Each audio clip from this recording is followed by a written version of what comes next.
This world sucks. That's something almost everyone can agree on. Some people could say the world is not bad, it's just full of bad people, and although that's partially true, it doesn't change the fact that disease, famine, natural disasters, all forms of natural suffering still exist external to moral sins. Moral and natural evil are both what make this world corrupt. That's partially why religion exists, in the hope that we may ascend to God from this feeble material existence, or in other instances that we can be saved from these problems and bring about the spiritual world here in the material. Christianity shares some traits with these theses, and it's honorable because religion is a beautiful hope for the world to come or the world this world could be. However, like most things, there seems to be some dialectic between the two worldviews. There's some either or at play that different religions fall into, especially of the more fringe groups. To me, Christianity exists at the peak of this spectrum of dialectic, as the pinnacle of understanding between the two positions. I call them Ascent and Utopia. Ascent is characterized by the material man being elevated to the spiritual or divine, whereas Utopia is characterized by the inverse, the spiritual or divine being lowered to the material. Firstly, we have Ascent, which is definitely the more popular of the two rival interpretations.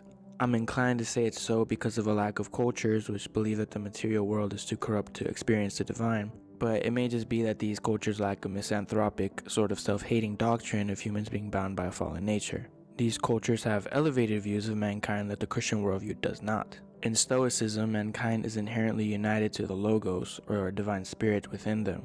In Hermeticism, Gnosticism, and Manichaeanism, humans are basically gods trapped in a lower state of existence which we must escape. I actually take back my former statement that most worldviews lack a world which is corrupt, because to Gnostics and Manichaeans, the material world is basically demonic and entirely evil. In Buddhism, mankind has to reject the material world of suffering and ascend to nirvana. You can go so far to say that Nietzsche sort of taught this with the death of God and man having to become the Übermensch, and other variants of atheistic thought in terms of human progress being kind of conditioned towards ascending. It's even the case that New Agers and esoteric-minded people tend to interpret Christ through the lens of a great teacher who came to teach people how to ascend spiritually. So, ascent is basically centered on elevating man instead of saving him directly. We are bound in chains of flesh, but we should not expect someone else to save us. We have to stand up for ourselves and break the chains. We should not sit around in expectation, because then we gain nothing. The spiritual must be achieved, it will not be handed out.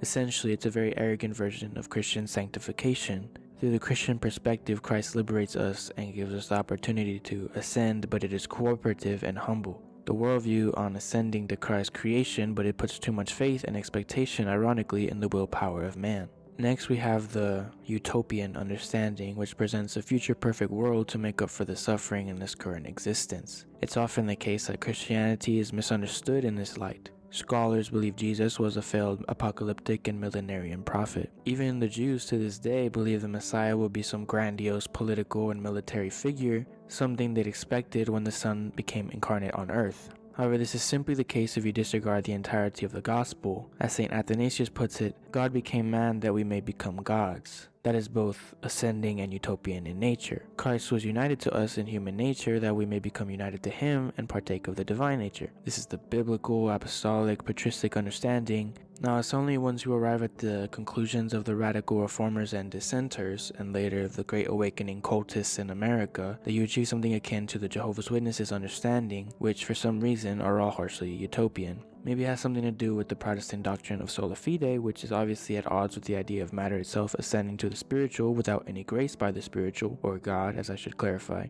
As I was saying about Christian cultists, it seems that they hijack Christian eschatological language to propagate their beliefs of utopia. For example, millenarianism literally derives its name from the 1,000-year reign of Jesus. Further, a messiah figure is always the archetypal harbinger of the utopia based on the aforementioned Second Temple Jewish expectation of the Messiah, which in reality is actually more akin to the arrival of Antichrist. This is reflected in traditional Christian interpretations as well as in Islam. As a belief, it almost certainly develops during times of extreme persecution or expectation. This goes way back to Egypt when the Hebrews were held in slavery, then of course to the Jews in Babylon, and finally by several major empires who held Palestine up until the destruction of Jerusalem. This alone convinced me that millenarianism is spiritually Jewish.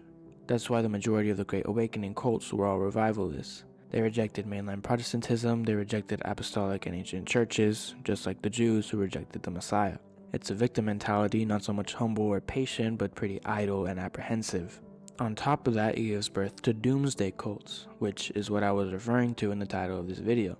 The ascending perspectives gives way for New Age and self-help cults. The utopian perspective is straight up Heaven's Gate and Jonestown and other insane stuff.